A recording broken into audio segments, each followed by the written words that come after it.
있잖아요. 그래서 이거를 바꾸기도 쉽지가 않는데 어떤 세력 구도가 될 거라고 생각하십니까? 일단 주도하는 것이 하는 것이 이제 관심하겠습니다. 어차피 이해찬 대표는 내년 총선에 출마를 안 해요. 그러니까 아마 영향력이 안 나고 빨리 배.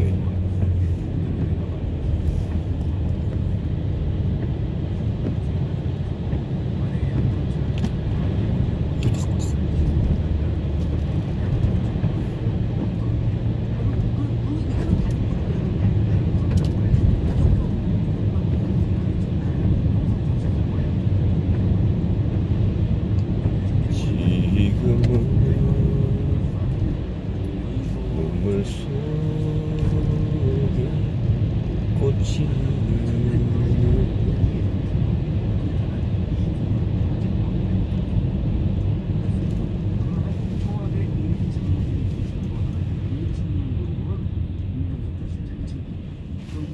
약간 무친문 광운평 쪽으로 무친문 양쪽으로 그다음에 우리가 흔히 뭐 삼천 하는데 뭐 전해철 의원이나 뭐 이런 분들은 날씨가 갑자기 이 모양이야. 친문 그룹 자체가 변화할 가능성이 있어요. 그런 경우에 양경철 전 비서관이 어떤 정치를 위해서 무친문 그룹을 자기 모아서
유승민 등의 어떤 차기 대권 주자 그룹들이 뭐 여러 가지로 손해를 보고 뭐 이런 충돌들이 있었잖아요. 그리고 그것이 지금 평가한 자유한국당의 자기 평가 속에서도 지금의 어떤 보수 세력의 어떤 여러 가지 위기를 불러온 원인 아니겠습니까?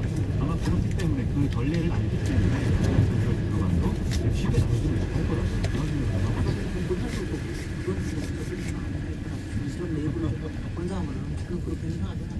말씀하십시오. 내년 총선 저는 이렇게 보는 것이 아직 대통령의 임기가 내년 총선 때만 3년부대거든요. 그렇습니다. 만 3년부대에 있는데 그리고 지금 또 대북 관계를 대통령이 주도하고 있고 그리고 이해찬 대표가 이당 청와대와 함께 당 청와대 관계가 아주 좋은 편이라고 봐야 되지 않겠습니까? 그 정치적인 철학을 공유하고 있기 때문에 저도 대통령과 이해찬 대표가 치르는 그리고 이해찬 대표는 본인의 길을 또 내려놨어요. 적어도 이들의 영향력이 가장 강력할 수밖에 없다. 일단 당 내에서 반발의 목소리가 나오기 쉽지 않다고 봅니다.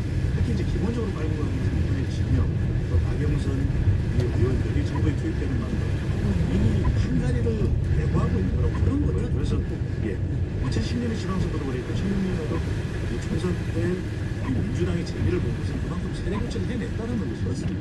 그렇다면 일단 판가리의 핵심은 세대 교체고 그 두 가지의 또 핵심 축은 86그룹과 친노, 양비, 양정철 전 비서관은 나는 86그룹보다는 노무현 대통령의 사람으로도 연결된다고 볼 수가 있겠습니다. 그렇다면 이 노무현 대통령의 사람들과 86 그룹을 중심으로 해서 지금 현재 문재인 정부를 구성하고 있는 사람들 사이가 저는 총선을 이야기할 텐데 일단은 이 내부에서 경쟁은 결국 총선 이유가 될 것이기 때문에 총선 때까지는 자기 몫을 굉장히 신중하게 될 수밖에 없는데 당정적 있어요. 몸을 직접 주기는 쉽지 않아.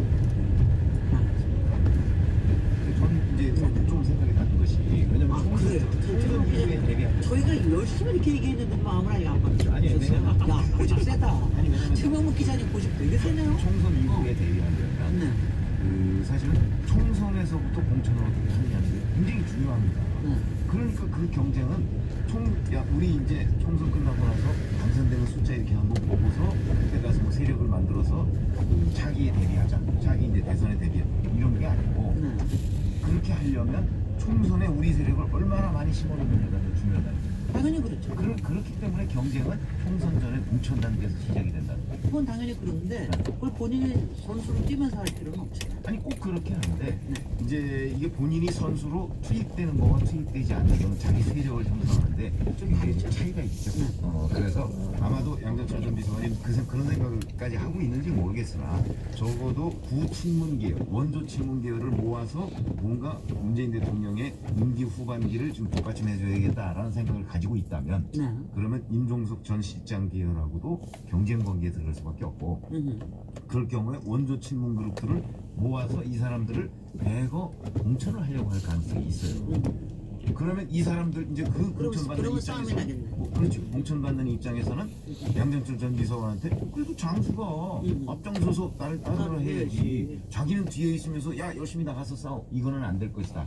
그러면 아마 양정철 전 비서관이 본인이 출마하라는 압박을 많이 받을 것이죠. 마치 그 원조 친분이 누구예요? 알려주세요. 누구예요? 원조 친구들이 아니 그게 이제 권우창 팀에 많이 있었죠. 가령 삼철? 지금 안 나온 삼철? 가령 그런 사람도 네. 있을 수 있고 네. 그러니까 예를 들어서 이호철 전 비서관 이호철. 같은 경우도 이제 부산에서 이번에 출마를 할지는 좀 모르지만 그래도 가능성은 있는 거 아니겠습니까? 네. 그런 분들이 이제 이렇게 좀 힘을 모으면 이것들이 이제 뭐 시너지 효과가 날 수도 있고 갈등이 격화될 수도 있는데 어찌됐든 간에 총선 전에 이 갈등 양상 같은 것이 현저화되거나 아니면은 이제 시너지 효과를 내거나 이것이 총선 전에 이미 결정이 된다 이렇게 보는 거죠. 아니 근데 그 시너지를 목표로 하고 있는 암시를 주는 게 왜냐면 갈등을 일으킬 경우에 양쪽이 다 공멸할 수 있는 것이거든요. 그렇지. 그래서 저는 단 한 장의 사진이 있죠. 탁현민 행정관이 SNS에 올린 인스타그램에 올렸던 이 사진 한 장. 그러니까 내용은 어떨지 몰라도 사진에서는 일단 임종석 전 비서실장 그리고 이 양정철 전 비서관이 아주 그 사람 케미가 좋은 것처럼 그렇게 보이는 사진을 게재한 것이거든요. 저는 그런 것도 분명히 의도 전략적 의미가 있다고 봐요. 탁현민 비서관의 마음이 가장 심란하군요. 그 기획이었을지 모르죠. 네네. 일본까지 가장 가서 기획을 심란하시다는 걸 알겠습니다. 네네. 제가 볼 때 양정철 전 비서관의 입장에서 자기 세력을 만들고 싶다라면 최대한 앞에 안 나오는 게 좋습니다. 제가 이제 약간 농담으로 말씀드리면 제가 양정철 전 비서관에 대한 여러 가지 얘기를 뭐 듣기도 하고 뭐 이렇게 하는데 단 한 사람도 그분이 굉장히 뭐 성인군자고 훌륭하다 이런 식으로 말씀하시는 분은 없었어요. 유능하다든지 뭐 일을 잘한다든지 이런 거는 있을 수가 있지만 굉장히 뭐 지도적 역할을 할 수 있는 그런 무게감 있는 어떤 그런 역할을 기대한다 뭐 이런 분은 없었거든요.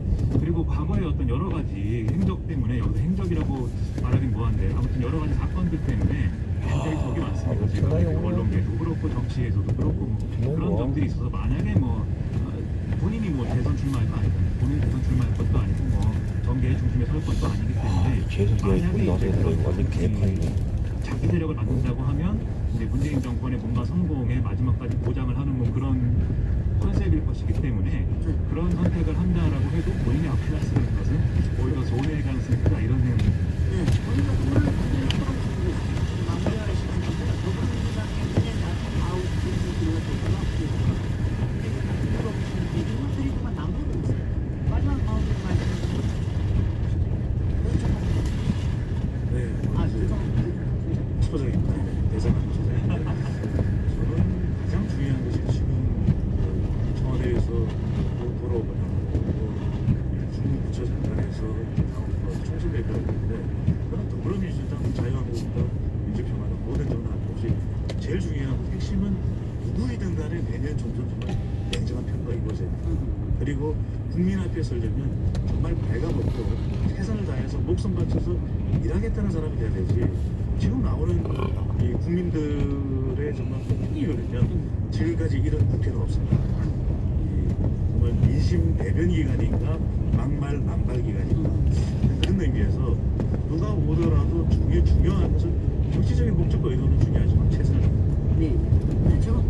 제가 보기에는 이제 이해찬 대표가 낸 그 다음에 이제 정세균 총리나 예를 들어서 문희상 지금 현 국회의장도 아마 구성할 가능성이 있죠. 흔히 국회의장 출신들이 왜 다시 총선에 안 나오잖아요. 그러면은 더불어민주당에는 소위 그 이제 선수가 오래된 원로들이 대충 없어지는 거예요. 자연적으로. 그러면 자연스럽게 세대 교체가 이루어지는데 그 세대 교체의 이 공백을 임종석 전 실장이 메울 것이냐, 양정철 전 비서관이 메울 것이냐, 아니면 다른 중진위원들이 메울 것이냐, 이걸 놓고서 지금부터 사실은 물리 경쟁에 좀 들어갔다고 보거든요. 그래서 지금부터 더불어민주당 내에 그 어떤 지도자 간의 그 어떤 경쟁 이것이 이제 스타트가 됐다.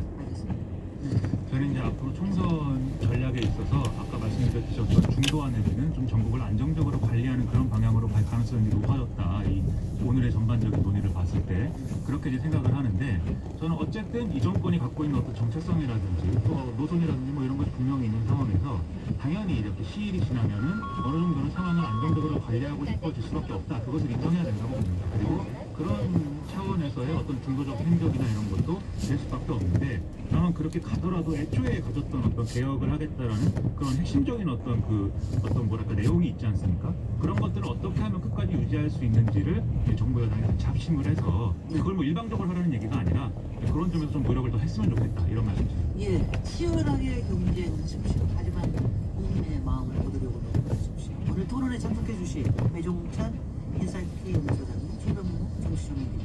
김민아, 최각봉 세분 모두 감사드리고요. 저는 다음 주 월요일 날 7시 20분에 다시 돌아오도록 하겠습니다. 감사합니다. 네, 고맙습니다.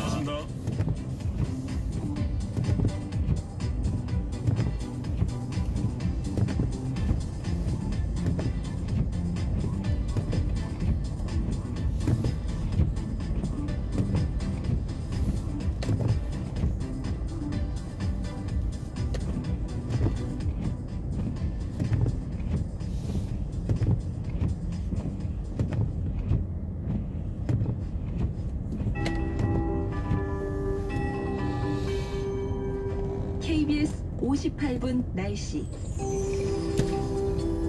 아직도 많은 곳에서 비나 눈이 내리고 있습니다. 대설특보도 점차 확대된 상황이고 강원도 산간 지역뿐 아니라 강원 영서지방 또 경기도의 가평, 포천, 동두천. 자, 시청자 여러분, 지금 한백산 도깨비가 지금 일을 하고 있는데 무지무지하게 지금 눈이 쏟아지고 있어요.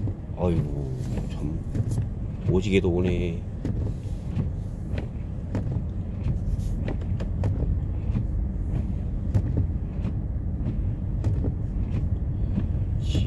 지금은 눈물 속에 꽃이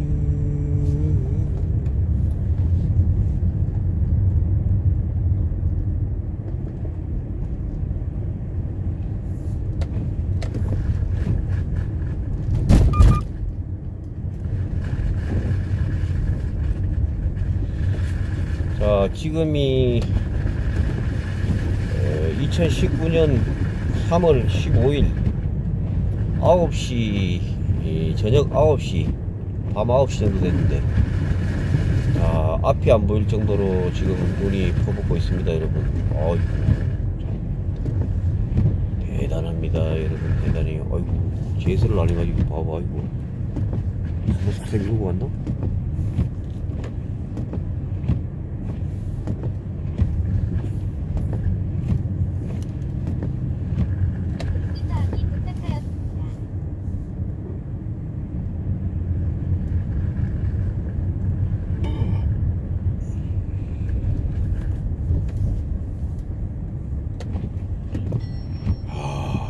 그야말로 뭐 앞을 분간할 수 없을 정도로 아주 퍼붓네.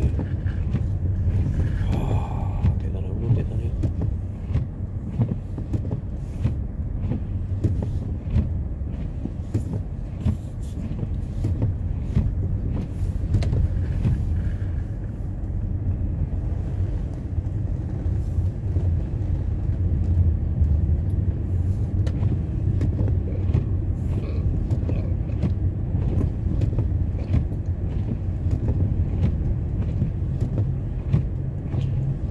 이렇게 만약에 밤새도록 오면 1m는 오겠네. 1m. 자, 이렇게 밤새도록 오지는 않겠지만은 정말로 이렇게 오면 여러분 내일 아침에는 차도 못 댕기고 이래야 될 것 같은데. 대단하네, 대단해. 지금은 눈물 속에 꽃이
자, 2019년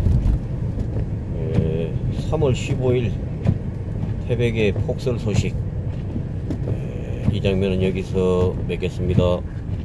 지금은 9시 2분 정도 됐습니다, 여러분. 아이고야, 대단하네, 대단해. 앞도 안 보이고, 네, 세상에. 이야, 이렇게 퍼볼 수가 있나, 이거.